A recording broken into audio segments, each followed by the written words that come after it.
السلام علیکم دوستو۔ حضرت عمر رضی اللہ عنہ جیسا کہ ہم سب بارہا نام سنتے ہیں، اور امیر المومنین حضرت عمر رضی اللہ عنہ کے بے شمار واقعات ہیں، بارہا سنتے بھی رہتے ہیں۔ حضرت عمر رضی اللہ عنہ کو دوسرے لوگوں میں بہت ساری چیزوں میں اولیت حاصل ہے۔ ہمیں اچھی طرح سمجھ لینا چاہیے، چونکہ اسلام کی تاریخ کو معلوم کرنا یہ ایک ہمارا ایمان کا حصہ ہے۔ آج ہمارے یہاں اسلام کی تاریخ نہ پڑھی جاتی، نہ سنی جاتی اور نہ پڑھائی جاتی۔ تو ہمارا جو مقصد تھا آپ حضرات کے سامنے وہ یہی تھا کہ صحابہ رضوان اللہ علیہم اجمعین کے چھوٹے چھوٹے واقعات ہم آپ کے سامنے رکھتے رہیں۔ انہی میں سے امیر المومنین حضرت عمر رضی اللہ عنہ کو دوسرے لوگوں پر اولیت اور سبقت۔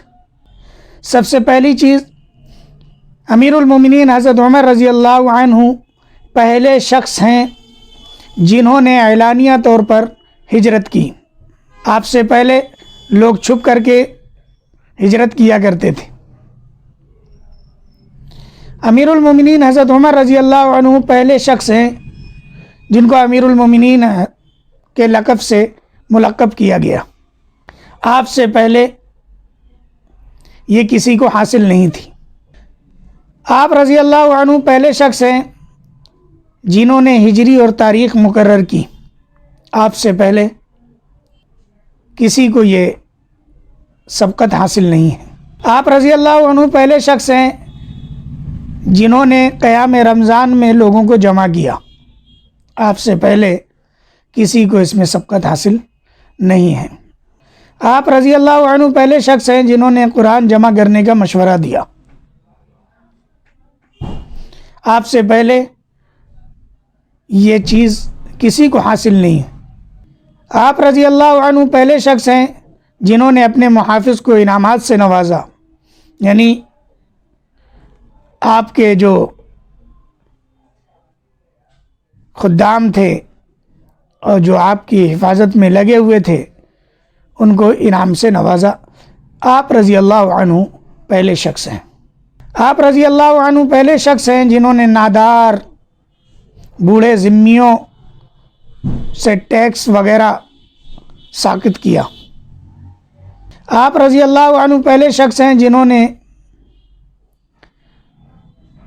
فوجی بھرتی کو لازمی قرار دیا۔ آپ رضی اللہ عنہ پہلے شخص ہیں جنہوں نے قاضیوں اور مرشدین کو لشکر کے ساتھ روانہ کیا۔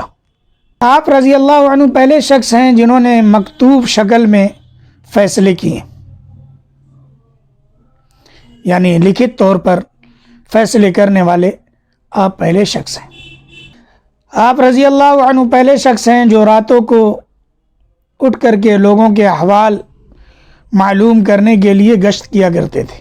آپ رضی اللہ عنہ پہلے شخص ہیں جنہوں نے رجسٹر قائم کیے جن میں لشکر کے وظائف اور ان کے نام اندراج کیا کرتے تھے۔ آپ رضی اللہ عنہ پہلے شخص ہیں جنہوں نے مہمان خانے بنائے۔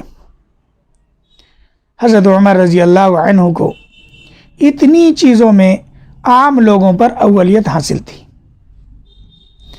آپ رضی اللہ عنہ کے اس دین کے لیے بے شمار خدمات ہیں۔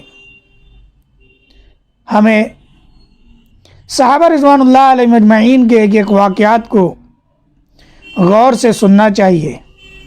صحابہ رضوان اللہ علیہم اجمعین کے واقعات کو غور سے سننا چاہیے، اور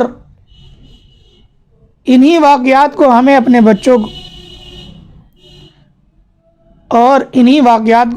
بچوں کو بتانا چاہیے تاکہ ہمارے بچوں کے اندر بھی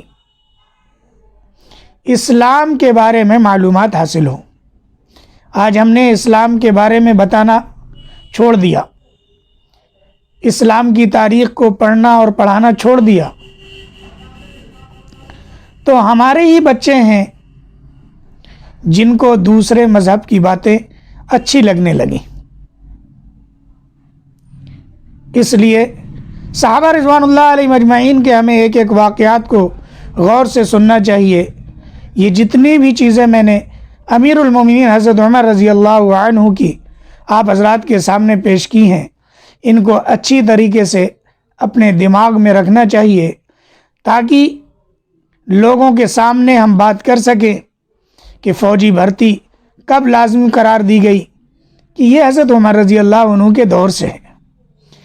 اس طرح کی تمام چیزوں کو ہمیں دھیان میں رکھنا چاہیے اور غور سے سن کر کے اپنے آگے ان باتوں کو پہنچانا چاہیے۔